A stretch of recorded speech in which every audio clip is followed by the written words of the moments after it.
የአረንጓዴ አሻራ እንቅስቃሴያችን በክረምት ላይ ሐምሌ 1 ነው አጠቃላይ በክልል ውስጥ ተከላ የተጀመረው። ከዛ ቀን ጀምሮ እንደየዝናቡ ስርጭት ሁሉም ወረዳዎች ወደ ተከላ ስራ ገብተዋል። የዚያን ጊዜ እንግዲህ በዋናነት የጽድቀት ምጣኔውን ለመጨመር የዚያን ጊዜ የተሰራው ስራ ነው በዋናነት ያገለግላል ብለን የምናስበው። አንደኛው በትክክል ጉድጓድ በተቆፈረበት ላይ በትክክል ችግኙን ማስቀመጥ፣ የላይኛውን አፈር የመጀመሪያ ማስገባት፣ ቀጥሎ ችግኙን አስቀምጦ ከየታችኛውን አፈር ደግሞ የመመለስ ስራ ለመስራት ነው ጥረት የተደረገው። እንግዲህ የዚያን ጊዜ ተከላው በሚካሄድበት ወቅት አግሮ ኢኮሎጂ ቀጠናን መሰረት ተደርጎ የተዘጋጁ ችግኞች ስለነበሩ ያንን መሰረት አድርጎ በአብዛኛው ተከላችን እስከ ሐምሌ 26 አካባቢ በአብዛኛው ተጠናቋል። ግን የተከላ ስራችን ሐምሌ 30 አካባቢ ድረስ ለማጠናቀቅ ተሞክሯል። ያንን የሚያደረግንበት ምክንያት ቀድመን መትከላችን የጽድቀት ምጣኔው ላይ የተሻለ አስተዋጽኦ ያደርጋል ብለን ስለምናስብ ማለት ነው። ከዛ ቀጥሎ ደግሞ እንግዲህ ነሐሴ ላይ ያደረግነው እንግዲህ አንዳንድ ቦታዎች አካባቢ ተተክሎ በነበረው የተወሰነ ችግር ያለባቸውን የመቀየር ስራ ለመስራት ተሞክሯል። በተለይ ነሐሴ 10 አካባቢ ድረስ ማለት ነው። በተለይ ከነሐሴ 20 በኋላ የአረምና ኩትኳቶ ስራ ነው ለመስራት ጥረት የተደረገው። ይህም የጽድቀት ምጣኔ ይጨምራል ብለን ስለምናስብ ማለት ነው። በተለይ ክረምት አካባቢ አንደኛው ዝናቡ ሙሉ ለሙሉ ሳይወጣ ሞይስቸሩ ባለበት አካባቢ ውሃን ስራ ለመስራት ነው የተሞከረው። ሁለተኛው ደግሞ አንዳንዶቹ ይሄ የሚሞላበት አለ ጉድጓዱ ላይ መጥቶ ውሃ የሚሞላበት ስላለ ያንን የማስወገድ ስራ ለመስራት ጥረት ተደርጓል። ከዛ ጎን ለጎን ደግሞ የማስታቀፍ ስራ ተሰርቷል።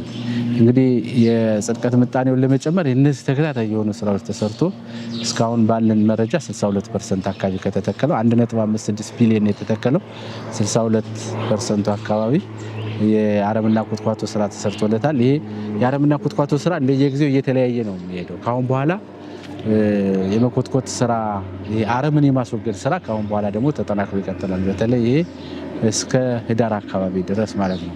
ህዳር ጀምሮ ደግሞ የምንሰራው መልች የማድረግ ይሄ ጉዝጓዝ የማልበስ አካባቢ ይሄ እንትኑ እንዳይወጣ እርጥበቱ ለቆ እንዳይሄድ እዛ አካባቢ ጉዝጓዝ የማልበስ ስራ ደግሞ ቀጣይነት የሚሰራ ይሆናል።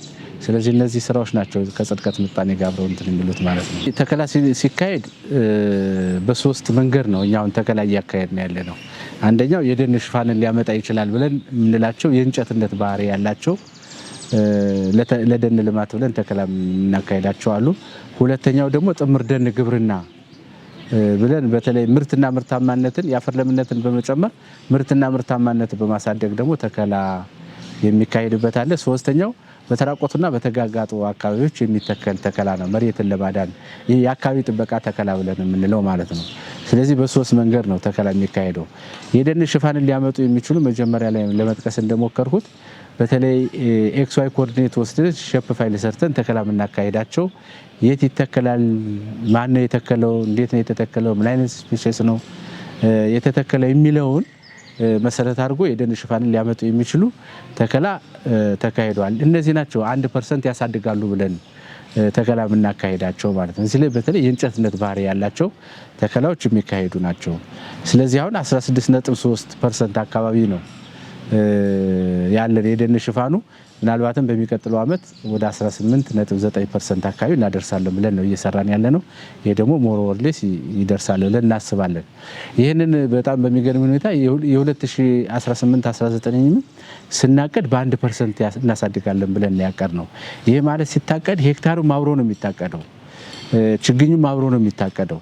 ከዛ በኋላ የሚያመጣው ምንድነው? ቅድም መጀመሪያ ላይ እንደጠቀስኳቸው የእንክብካቤ ስራ የሚሰራው ደግሞ የደን ሽፋኑን የጽድቀት ምጣኔው በዛው ልክ ያመጣዋል። ምክንያቱም በየአመቱ የደን ሽፋን መስራት አይቻልም። ምክንያቱም የትርጉሙ የሚሰጠው ትርጉም አንድ ዛፍ 2 ሜትር ቁመት መኖር አለበት። የቅርንጫፉ 20% አካባቢውን መሸፈን አለበት። ኤሪያው ደግሞ 0.25 ሄክታር እና ከዛ በላይ መሆን ስላለበት ይህንን ቢያንስ ከ3-4 ዓመት አንዳንድ ጊዜ ከ3-5 ዓመት ነው ይሄ የሚሰራው እንጂ በየአመቱ አይሰራም። እነዚህ ተጠራቅመው ነው ያንን የሚያመጡት። ስለዚህ በዛ መንገድ እየሰራን ነው። ምናልባት በዚህ ዓመት እዛ ላይ ይደርሳል ብለን እናስባለን። በእርግጠኝነት የባለፉት ዓመታት ሰርተን ስናየው የተወሰነ ቁጥር ነው እንጂ የሚጎለው እዛ ላይ ይደርሳል ብለን እናስባለን።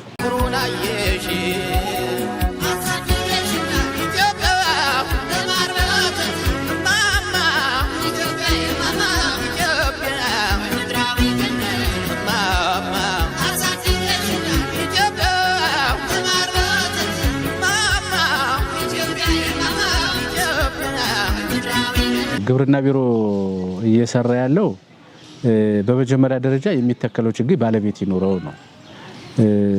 ባለቤት ይኑረው ስንል ባለቤት ኑሮት ከተተከለ የጽድቀት ምጣኔው ላይ የተሻለ ነገር ያመጣል ነው። ምክንያቱም የሚተክለው ማን ነው? የሚተክለውን ችግኝ በትክክል ያውቃል ወይ? የሚተከልበትን ቦታ በትክክል ስለሚያውቀው የእንክብካቤው ስራ ላይ በዛው ልክ እየጨመረ ይሄዳል ብለን እናስባለን። ለዚህ ነው ከአመት ወደ አመት እውነት ለመናገር አሁን ባለፈው በተከላው በተለይ የጉድጓድ ቁፋሮ የተከላ ወቅት እንቅስቃሴው ሚዲያው ሶሻል ሚዲያው በጣም ነው ሲያንቀሳቀሰው የነበረ።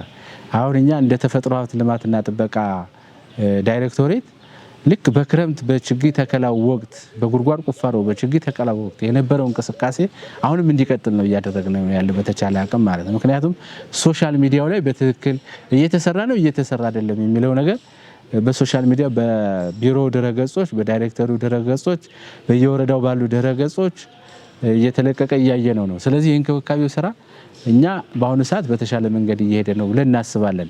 አንዳንድ ጊዜ የምንሰራቸውን ስራዎች ከባለፉት አመታት ጋር እናነጻጽራቸዋለን። ለምሳሌ ባለፈው አመት በዚህ ወቅት የአረምና የኩትኳቶ የእንክብካቤው ስራ ምን ላይ ነበር፣ አሁን ምን ላይ ነው ያለን የሚለው እናነጻጽራለን እና አሁን እስከ ባለፈው ሳምንት ድረስ ያለው እስከ 7 ድረስ ያለው የአረምና ኩትኳቶ ስራ የእንክብካቤ ስራ 62% ላይ ነው።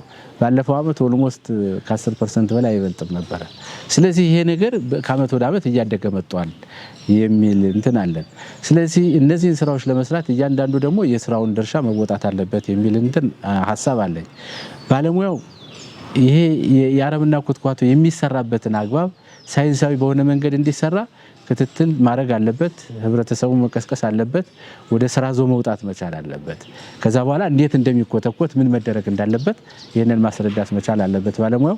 ህብረተሰቡ ደግሞ እያንዳንዱ ክረምት ላይ የተከለውን በባለቤትነት የኔ ነው ብሎ የተከለውን ችግኝ ባለቤቱን ይዞ የአረምና ኩትኳቶ ስራ መስራት መቻል አለበት። ይሄ የአረምና ኩትኳቶ ስራ ሲሰራ በምን ያህል መጠን እድገቱ ሊጨምር እንደሚችል ይሄንን አውቆ ስራ መስራት አለበት። አሁን በአሁኑ ሰዓት የዝናቡ እየወጣ ስለሆነ ዝናብ በሚዘንብበት ሰዓትም ውሃ መያዝ አለበት አሁን። ምክንያቱም ውሃ ባገኘ ቁጥር የጽድቀት ምጣኔው የእንክብካቤው ስራ በዛው ልክ እያደገ ስለሚመጣ ማለት ነው። ስለዚህ የባለሙያው ስራ የአርሶ አደሩ ስራ በዛ ልክ መሄድ አለበት። ሌላኛው አመራሩ ደግሞ ይሄንን ስራ በየወቅቱ እየተሰራ ነው ወይ የሚለውን ደግሞ መገምገም መቻል አለበት። አመራሩ ምን ላይ ነው ያለው የሚለውን ጎን ለጎን መስራት አለበት። ይሄንን ሲሰራ ለ2018-19 አረንጓዴ ስራ ደግሞ ጎን ለጎን አብሮ መሰራት መቻል አለበት። ለምሳሌ አሁን በአሁኑ ሰዓት በጀት መመደብ አለበት። ቀድሞ መፈላት ያለባቸው ችግኞች አሁን መፈላት አለባቸው። ወደ ችግኝ ጣቢያ መግባት ያለባቸው ቁሳቁሶች አሁን መግባት አለባቸው። ስለዚህ አመራሩ ለሚቀጥለው ግንቦት ላይ የአረንጓዴ አሻራ ብሎ የሚያነሳውን አሁን ባለፈው አመት የተከለውን አሁን ደግሞ ለሚቀጥለው አመት የሚሰራውን ስራ ጎን ለጎን ስራ በተለይ አመራሩ እነዚህን ሁለቱን ነገር መስራት ከተቻለ በቀጣይ ውጤታማ ሊሆን ይችላል የሚል ሀሳብ አለኝ። ሌላው ሚዲያው ደግሞ በክረምት ላይ የተተከለው ችግኝ ያንን ያክል የሚዲያ የሶሻል ሚዲያው መደበኛ ሚዲያው ሲሰራ የነበረውን ነገር አሁን ምን ላይ ነው ያለው ብሎ ደግሞ አሁንም መስራት መቻል አለበት ሚዲያው ማለት ነው።